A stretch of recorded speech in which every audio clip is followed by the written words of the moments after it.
اب 15ویں صدی میں ہم ہیں۔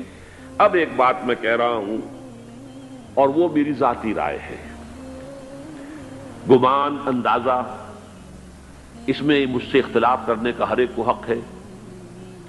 میرے نزدیک 15ویں صدی ہجری اب مجدد کامل الامام المہدی سلسلہ تجدید خلافت کی آخری کڑی کے ظہور کا وقت ہے۔ اس میں مجھے ایک تو قرآن مجید سے اشارہ ملا ہے، اشارہ ہے، میں اسے تفسیر نہیں کہتا۔ میرے نزدیک قرآن مجید میں چند آیتیں سورہ مدثر کی اور چند آیتیں سورہ انشقاق کی بڑی عجیب ہے۔ سورہ مدثر کی آیات میں حضور کی آمد کا نقشہ کھینچا گیا ہے، کلا والقمر واللیل اذ ادبر والصبح اذا اسفر انہا لإحدی الکبر نذیرا للبشر لمن شاء منکم ان یتقدم او یتأخر۔ نہیں، قسم ہے چاند کی، کلا والقمر واللیل اذ ادبر، اور رات کی جبکہ وہ پیٹھ موڑ لے جانے لگے، اور صبح کی جبکہ وہ روشن ہو جائے۔ حضور سے پہلے 600 برس ایسے گزرے ہیں دنیا میں کہ نبوت کا سورج نہیں تھا، بس چاند جیسے مستعار روشنی چاند کی ہوتی ہے، تو سابقہ انبیاء کی مستعار روشنی تو کوئی دنیا میں تھی، دھندلی دھندلی جیسی چاند کی ہوتی ہے، لیکن وہ سورج نہیں تھا۔ لیکن اب وہ رات ختم ہو رہی ہے، واللیل اذ ادبر، جا رہی ہے محمد صلی اللہ علیہ وسلم کا سورج، یہ شمس نبوت و رسالت طلوع ہو گیا۔ والصبح اذا اسفر انہا لإحدی الکبر، بہت بڑی باتوں میں سے ایک بات ہے جو ہوئی ہے، وہ معمولی واقعہ نہیں ہے، احدی الکبر، یہ تاریخ انسانی کے عظیم ترین واقعات میں سے ہے بعثت محمدی، نذیرا للبشر، پوری نوع انسانی کے لیے نذیر بن کر آئے۔ یہ تو ہے حضور کا معاملہ، لیکن اب جو معاملہ ہونا ہے دوبارہ، اس لیے کہ خلافت علی منہاج النبوت دوبارہ اب قائم ہوگی انشاءاللہ۔ حضور کے بعد میں آپ کو بتا چکا ہوں، خلافت راشدہ ختم ہونے کے بعد سے زوال زوال زوال زوال زوال زوال زوال زوال زوال، تھوڑا سا 2.5 سال کا 2 سال کا وقفہ آیا ہے حضرت عمر بن عبدالعزیز کا، ورنہ زوال زوال زوال زوال زوال۔ اگرچہ اس زوال کو 1000 سال لگے ہیں، یہ عمارت جو محمد نے بنائی تھی ایک دن میں نہیں گر گئی صلی اللہ علیہ وسلم، کھنڈر بتا رہے ہیں عمارت عظیم تھی، 1000 سال کے بعد پھر یورپ کے سیلاب نے آ کر اس کو گرایا ہے اور ختم کیا ہے، ورنہ 1000 سال تک سطوت و شوکت کے ساتھ امت مسلمہ تو موجود رہی ہے، چاہے اسلام جو ہے وہ حکومت کی سطح پر موجود نہیں تھا۔ بہرحال اب جو اس کا دور آیا ہے دوبارہ خلافت علی منہاج النبوہ کا دور، اس کا نقشہ سورہ انشقاق میں کھینچا گیا ہے، فلا اقسم بالشفق۔ اب دیکھیے سورج غروب ہو گیا، حضور کی بعثت کے وقت وہ سورج رسالت طلوع ہوا تھا، اب وہ سورج غروب ہو چکا ہے۔ سورج کے غروب ہونے کے بعد صرف روشنی رہ جاتی ہے شفق کی، سرخ سی، بس وہی باقی رہ گئی، اور باقی کیا رہ گیا؟ بدا الاسلام غریبا ویسعود کما بدا فطوبی للغرباء، فلا اقسم بالشفق واللیل وما وسق، رات کی سی تاریکی ہے اور جو کچھ اس نے اپنے اندر جمع کر لیا ہے، والقمر اذا اتسق، اور قسم ہے چاند کی جبکہ وہ بھر جائے، پورا بھرتا ہے کتنے دنوں میں؟ 14 دن میں۔ اور 14 صدیوں کے بعد اب پہلی صدی کا جس نے کہ تجدید کامل کی عمر بن عبدالعزیز، 14 صدیوں کے بعد اب 15ویں صدی میں الامام المہدی کے ظہور کا وقت قریب ہے۔ اب جو کچھ مجھے حضرت امام المہدی کے بارے میں کہنا ہے، دوبارہ اپنی بات دہرا رہا ہوں، یہ میرا ذاتی گمان ہے، اختلاف کیا جا سکتا ہے۔ میرا گمان یہ ہے کہ یہ اب جو مجدد آئیں گے وہ حضرت مہدی ہوں گے۔ پہلی بات تو یہ جان لیجئے کہ مہدی 2 ہیں، ایک شیعوں کے مہدی، ایک سنیوں کے مہدی، ان میں بڑا فرق ہے۔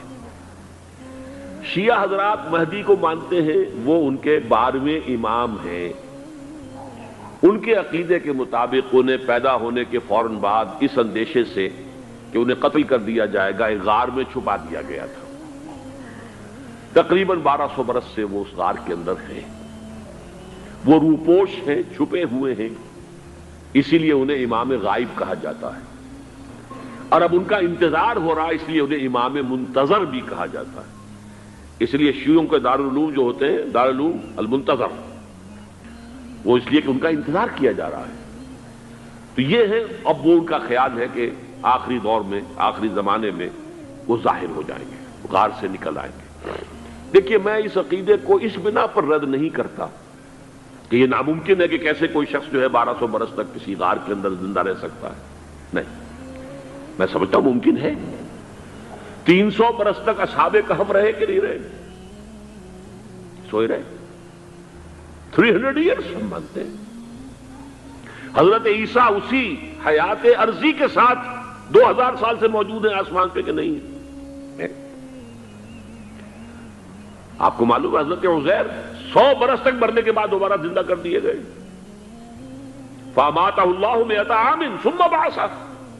تو ناممکنات میں سے کوئی سوال پیدا نہیں ہوتا، لیکن یہ کہ آیا کوئی امامت معصومہ کا تصور قرآن اور حدیث سے ہمیں ملتا ہے؟ پھر یہ کیا یہ موروثی امامت کہ حضرت علی کی نسل جو حضرت فاطمہ سے چلی ہے اسی میں یہ امامت ہوگی؟ اس کے لیے ہمارے پاس کوئی دلیل نہیں ہے، ہم اس کو تسلیم نہیں کرتے۔ ہم تو سمجھتے ہیں کہ معصومیت ختم ہو گئی محمد الرسول اللہ صلی اللہ علیہ وسلم پر، خاتم المعصومین ہے محمد الرسول اللہ۔ اب ان کے بعد تو اجتہاد ہے اور خلافت ہے، عام معاملات میں اجتہاد ہوگا، نظام خلافت کا ہوگا۔ تو ہمارے نزدیک جو میں جس مہدی کا نام لے رہا ہوں وہ مہدی ہے جو ایک مجدد ہوں گے، جیسے کہ مجددین کے نام میں نے آپ کو گنوائے ہیں، مجدد الفسانی ہو، شاہ ولی اللہ ہو، سید احمد بریلوی ہو، شیخ الہند ہو، ایک ہوں گے انسان جو پیدا ہوں گے انسانوں کی طرح، عام طور پر اپنی عمر کو، پختگی کو پہنچیں گے، پھر وہ سامنے آئیں گے منظر پر، پھر وہ کام کریں گے، قیادت کریں گے، عرب میں ان کا ظہور ہوگا۔ دوسری بات یہ نوٹ کر لیجئے حضرت مہدی کے بارے میں، ہمارے ہاں احادیث کے جو مجموعے ہیں ان میں جو ٹاپ کے 2 مجموعے ہیں ان میں کہیں حضرت مہدی کا ذکر نہیں ہے، نہ صحیح بخاری میں نہ صحیح مسلم میں، لیکن ہم اسے نظر انداز نہیں کر سکتے کہ صحائح ستہ کی بقیہ 4 کتابوں کے اندر موجود ہیں، لہذا نظر انداز نہیں کر سکتے، اگنور کرنا ممکن نہیں ہے۔ اب اس میں چاہتا ہوں کہ کچھ حدیثیں آپ کو میں سناؤں جن میں حضرت مہدی کا تذکرہ کیا گیا ہے۔ پہلی ہے وعن عبداللہ ابن مسعود قال قال رسول اللہ صلی اللہ علیہ وسلم، حضرت عبداللہ ابن مسعود سے روایت ہے، وہ فرماتے ہیں کہ حضور نے ارشاد فرمایا لا تذهب الدنيا حتى يملك العرب رجل من اہل بیتی، یہ دنیا ختم نہیں ہوگی جب تک کہ عرب پر میرے اہل بیت میں سے ایک شخص کی حکومت قائم نہ ہو۔ اور آپ کو معلوم ہے کہ آج تک عرب پر حضور کے اہل بیت کی کوئی حکومت قائم نہیں ہوئی، اور جب قائم ہوئی بھی تھی حضرت علی کو اگر شمار کیا جائے، اس لیے کہ حضور نے وہ جو مشہور واقعہ ہے کہ ایک چادر میں لے لیا تھا حضرت علی کو اور حضرت فاطمہ اور حضرات حسنین کو، اللہم ہؤلاء اہل بیتی، اے اللہ یہ بھی میرے اہل بیت ہیں، تو حضرت علی کی بھی حکومت منعقد نہیں ہوئی، پورے عالم اسلام پر ان کی حکومت نہیں تھی، اس لیے کہ شام اور مصر دونوں صوبے جو ہیں انہوں نے ان کی اطاعت قبول نہیں کی تھی۔ اس حوالے سے یہ معاملہ ابھی ہونا ہے۔ لا تذهب الدنيا حتى يملك العرب رجل من اہل بیتی یواطئ اسمہ اسمی، اس کا نام وہی ہوگا جو میرا نام ہے، یعنی محمد صلی اللہ علیہ وسلم، اور ان کا نام بھی، مہدی کا نام بھی محمد ہو، مہدی تو ان کا لقب ہے۔ یہ ترمذی میں بھی ہے، ابو داؤد میں بھی ہے، سنن ابی داؤد، جامع ترمذی، بلکہ ابو داؤد میں ایک اور روایت ہے، قال، حضور نے فرمایا لو لم يبقى من الدنيا الا يوم، اگر دنیا کی زندگی میں سے کچھ بھی نہ بچے سوائے ایک دن کے، لطول اللہ تعالی ذلك اليوم، تو اللہ تعالیٰ اس دن کو لمبا کر دے گا، حتی یبعث فیہ رجلا منی، یہاں تک کہ میرے خاندان میں سے ایک شخص کو اٹھائے گا، من اہل بیتی، میرے اہل بیت میں سے، یواطئ اسمہ اسمی و اسم ابی ہے اسم ابی، جس کا نام میرے نام پر ہوگا، جس کے والد کا نام میرے والد کے نام پر ہوگا، محمد ابن عبداللہ ان کا نام ہوگا، اور وہ یملأ الارض قسطا وعدلا کما ملئت ظلما وجورا، وہ سرزمین عرب کو عدل اور انصاف سے اسی طرح بھر دیں گے جیسے کہ وہ ظلم اور زیادتی سے بھر چکی ہوگی۔ دوسری روایت ہے حضرت ابو سعید خدری رضی اللہ تعالی عنہ سے، حضور نے فرمایا المہدی منی اجل الجبہۃ اقن الانف یملأ الارض قسطا وعدلا کما ملئ ظلما وجورا یملک 7 سنین، رواہ داود، کہ مہدی مجھ میں سے ہوں گے بڑی روشن پیشانی والے اور بڑی کھڑی ناک والے، وہ زمین کو بھر دیں گے انصاف سے اور عدل سے، جیسے کہ وہ ظلم سے بھری ہوئی ہوگی، اور وہ 7 برس تک حکومت کریں گے۔ عرب میں خالص خلافت علی منہاج النبوہ کا نظام حضرت مہدی کے ہاتھوں قائم ہوگا اور 7 برس تک قائم رہے گا عرب کے اندر۔ اس کا اگلا مرحلہ میں بعد میں بیان کروں گا۔ تیسری روایت، اور اس کو میں اس لیے خاص طور پہ سنا رہا ہوں کہ اس میں وہی الفاظ آئے ہیں جو میں نے ابتدا میں حدیث آپ کو سنائی تھی، اس کے الفاظ ہیں۔ عن ابی سعید قال ذکر رسول اللہ صلی اللہ علیہ وسلم بلان یصیب هذه الامہ حتی لا یجد الرجل ملجا یلجا الیہ من الظلم۔ حضور نے ذکر فرمایا کہ ایک دور ایسا آئے گا انتہائی ابتلا اور آزمائش اور مصائب کا کہ کسی شخص کو کوئی سر چھپانے کی جگہ نہیں ملے گی اس ظلم سے اپنے آپ کو بچانے کے لیے۔ فَيَبْعَثُ اللَّهُ رَجُلًا مِنْ عِتْرَتِي وَأَهْلِ بَيْتِي، تو پھر اللہ میرے خاندان میں سے، میرے اہل بیت میں سے اٹھائے گا ایک شخص کو، فَيَمْلَأُ بِهِ الْأَرْضَ قِسْطًا وَعَدْلًا، اور اس کے ذریعے سے اللہ تعالیٰ زمین کو عدل و قسط سے بھر دے گا۔ يَرْضَى عَنْهُ سَاكِنُ السَّمَاءِ، یہ وہی الفاظ آ گئے، اب اس سے پھر راضی ہو جائیں گے آسمانوں میں رہنے والے بھی، وَسَاكِنُ الْأَرْضِ، اور زمین میں رہنے والے بھی۔ لا تدع السماء من قطرها شيئا الا ثبته، آسمان اپنا ایک قطرہ بھی نہیں روکے گا مگر یہ کہ اس کو زمین کے اوپر نثار کر دے گا، بارش کی شکل میں گرا دے گا۔ ولا تدع الارض من نباتها شيئا الا اخرجته، اور زمین اپنی پیداوار میں سے کوئی شے نہیں چھپائے گی، نہیں روکے گی مگر اس کو ظاہر کر دے گی۔ چوتھی حدیث جو ہے وہ حضرت ام سلمہ سے رضی اللہ تعالی عنہ قال سمعت رسول اللہ صلی اللہ علیہ وسلم یقول المہدی من عترتی من اولاد فاطمہ، رواہ ابو داود، یہ بھی سنن ابو داود کی روایت ہے۔ حضور نے فرمایا مہدی میرے خاندان سے، میرے اہل بیت سے ہوں گے، یعنی اولاد فاطمہ میں سے، اور تفسیر اس کی آتی ہے کہ حضرت حسن کی اولاد میں سے ہوں گے۔ پانچویں حدیث میں آپ کو سنا رہا ہوں، اور اس میں ایک عجیب مشابہت آپ کے سامنے آئے گی حضرت عمر بن عبدالعزیز کے ساتھ، یہ اول اور آخری کڑی کے درمیان مشابہت۔ عن علی رضی اللہ تعالی عنہ، یہ حدیث جو ہے مسند احمد ابن حنبل میں بھی ہے اور سنن ابن ماجہ میں بھی ہے۔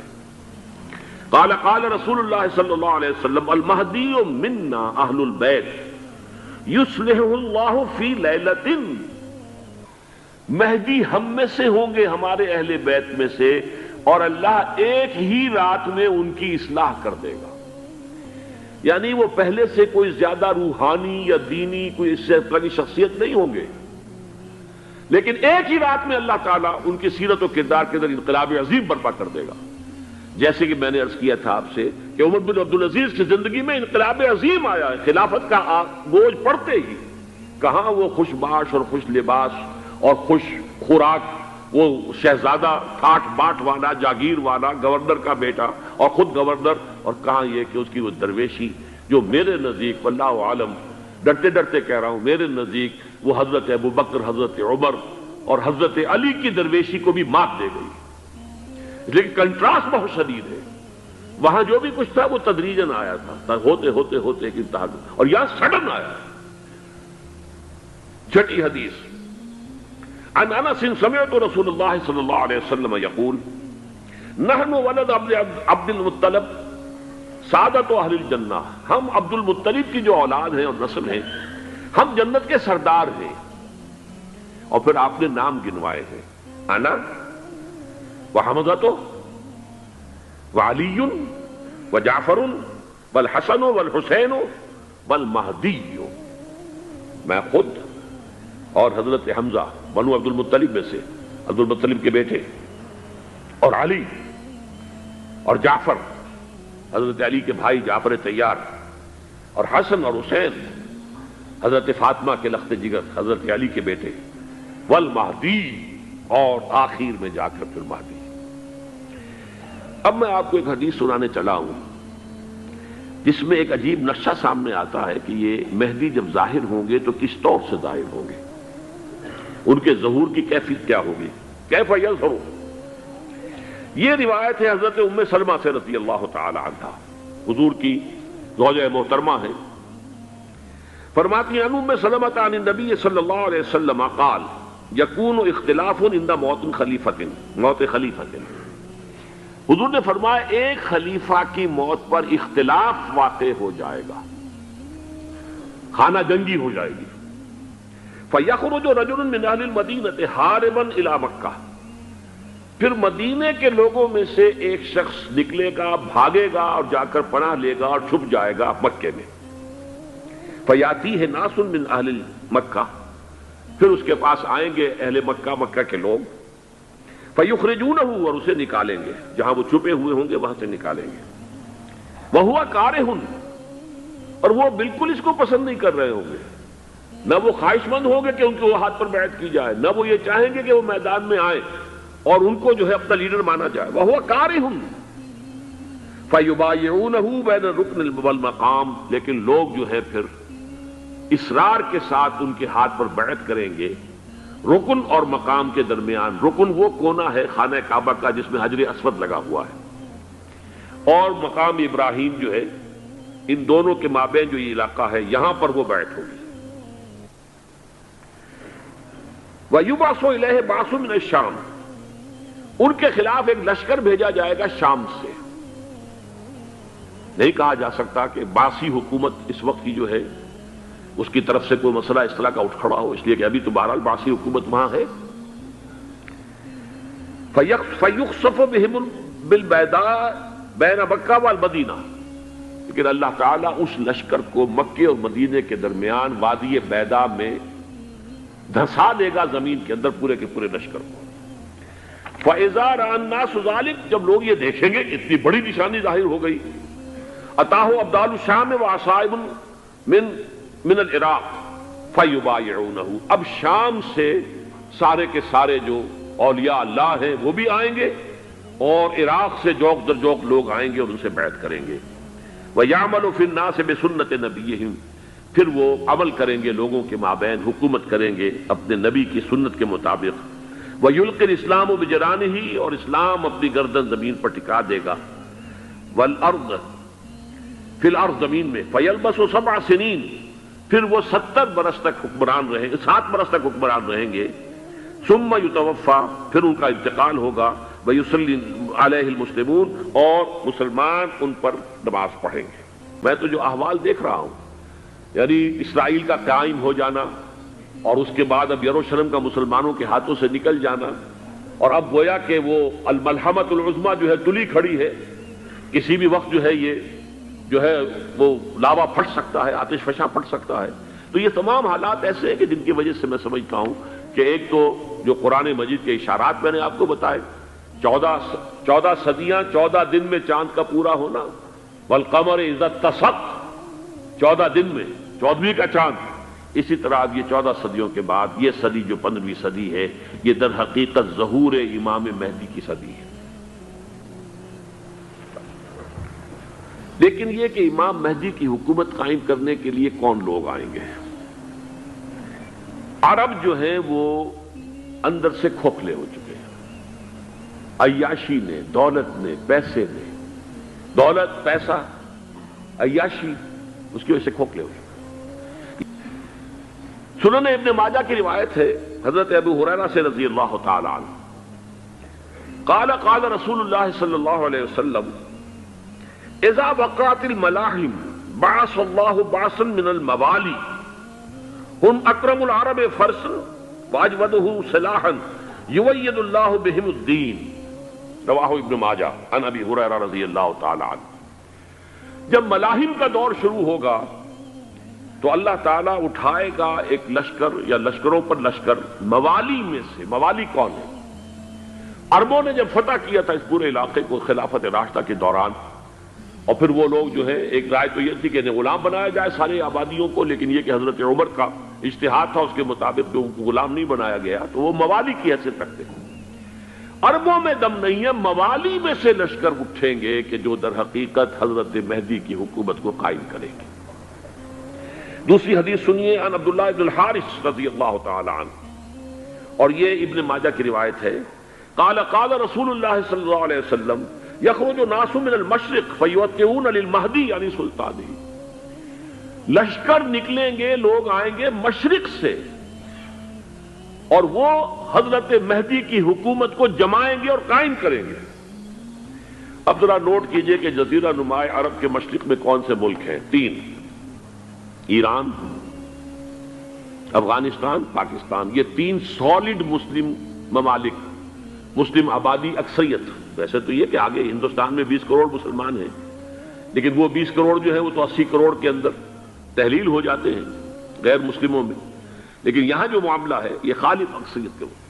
ان میں سے ایران کا معاملہ جہاں تک ہے، نمبر 1 یہ کہ وہ شیعہ عقائد کے حصار میں بند ہے، اس سے ادھر ادھر ہونا اس کے لیے ممکن نہیں۔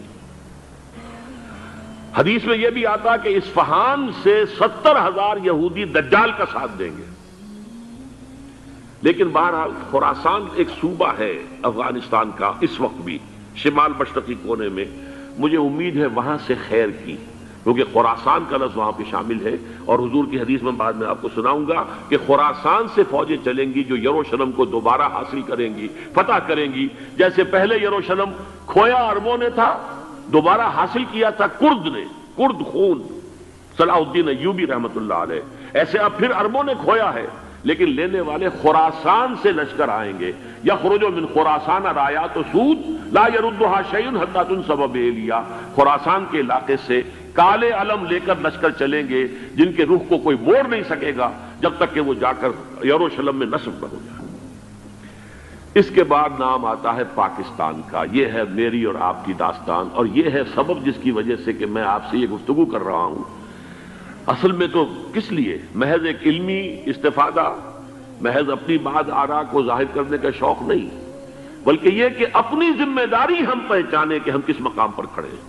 اور مجھے بتایا گیا کہ سنن ابی داؤد میں یہ روایت موجود ہے کہ حضور نے فرمایا کہ ہندوستان کی طرف سے مجھے ٹھنڈی ہوا آتی، اگرچہ مجھے وہ حدیث ابھی نہیں ملی ہے، لیکن حزب التحریر کا ایک کارڈ مجھے ملا تھا، تو اس میں اس حدیث کا اور اس میں ابو داؤد کا روایت کا حوالہ موجود تھا۔ لیکن میں جو چیز آپ کو بتا چکا ہوں وہ یہ کہ الف ثانی کا پورا تجدیدی کارنامہ اس ہندوستان کی سرزمین میں ہوا۔ مجدد الف ثانی شیخ احمد سرندی، شاہ ولی اللہ دہلوی، سید احمد بریلوی، وہ تو ہمارے پاکستان میں آ کر جو ہے ان کا خون جذب ہوا ارض پاکستان میں۔ پھر شیخ الہند مولانا محمود حسن، تحریک خلافت چلی تو صرف ہندوستان میں چلی اور کہیں نہیں چلی۔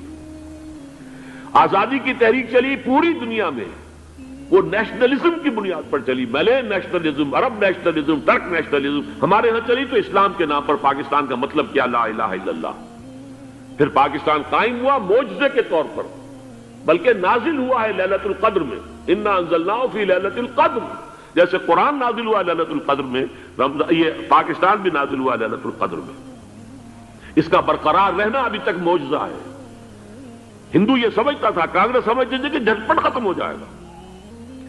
پھر یہ کہ یہ جو 14ویں صدی کے مجدد تھے شیخ الہند، اس کے بعد سے کچھ ایسی شخصیتیں عظیم پیدا ہوئی ہیں ہند میں، جن کو میں سمجھتا ہوں کہ 14ویں صدی کے مجدد اور 15ویں صدی کے مجدد کے درمیان، یہ 15ویں صدی کے مجدد کی راہ کو سیدھا کرنے والے، جیسے کہ حضرت یحییٰ نے کہا تھا میں تو آنے والے کا راستہ سیدھا کر رہا ہوں، حضرت عیسیٰ کے لیے معلوم ہوتا ہے کہ پاکستان کو بہت بڑا رول پلے کرنا ہے اس میں۔ اور اس کے ساتھ اب جمع کر لیجئے افغانستان کی عمارت افغانستان، اسلامی عمارت افغانستان قائم ہو چکی ہے۔ یہ پچھلے 20 سالوں میں جو کچھ وہاں ہوتا رہا ہے اس سے پہلے تصور نہیں ہو سکتا تھا۔ کابل جو ہے وہ تو جیسے پیرس کا تمدن تھا ویسے کابل کا تھا، وہی لباس، وہی سکرٹس۔ یہاں جب آئے تھے شاہ ظاہر شاہ سرکاری دورے پر تو ان کی جو ملکہ صاحبہ تھی ان کے ساتھ وہ سکرٹ میں ملبوس تھی۔ کابل جو ہے وہ بالکل ایک پیرس کی طرح کا شہر تھا۔ آج کابل جو ہے جا کر دیکھیے، علامہ اقبال کے فرزند بھی دیکھ کر آئے ہیں، تو اگرچہ وہ خود میں سمجھتا ہوں کہ خاصے انہیں آپ لبرل کہیں، آزاد خیال کہیں، لیکن اس درجے متاثر ہو کر آئے تھے کہ انہوں نے یہ کہا افغانستان میں جو میں نے حالات دیکھے ہیں کہ اگر 2-4 اور مسلمان ملکوں کے اندر یہ نظام قائم ہو جائے تو پوری دنیا مسلمان ہو جائے گی۔ یہ سب کچھ کیسے ہو رہا ہے؟ یہ آنے والے دور کی جھلکیاں ہیں. Coming events are casting their shadows before. یہ سب بتا رہے ہیں کہ پاکستان افغانستان کو مل کر اس میں کوئی عظیم رول پلے کرنا ہے. میری گفتگو کا حصہ باقی تھا لیکن میں اسے چھوڑ رہا ہوں اس لیے کہ گلوبلائزیشن جو اس کی ہوگی، جو خلافت علی منہاج النبوہ کی تجرید کامل حضرت مہدی کے ہاتھوں عرب میں ہوگی، اس سے پہلے اس کے لیے محنت، کوشش، جد و جہد پاکستان اور افغانستان میں ہو چکی ہوگی جو اسے سپورٹ کرے گی اور وہاں جا کر حکومت قائم کرے گی. اس کے بعد گلوبلائزیشن کا جو مرحلہ اس کا ہے وہ حضرت مہدی کے ہاتھوں نہیں ہے، وہ حضرت عیسیٰ ابن مریم ان کے نزول کے بعد ہے، جن کے نزول کے بعد دجال کا خاتمہ ہوگا اور یہودیوں کا استحصال ہوگا. مسلمانوں پر بھی بڑی تکالیف عربوں پر آئیں گی، شدائد آئیں گے، لیکن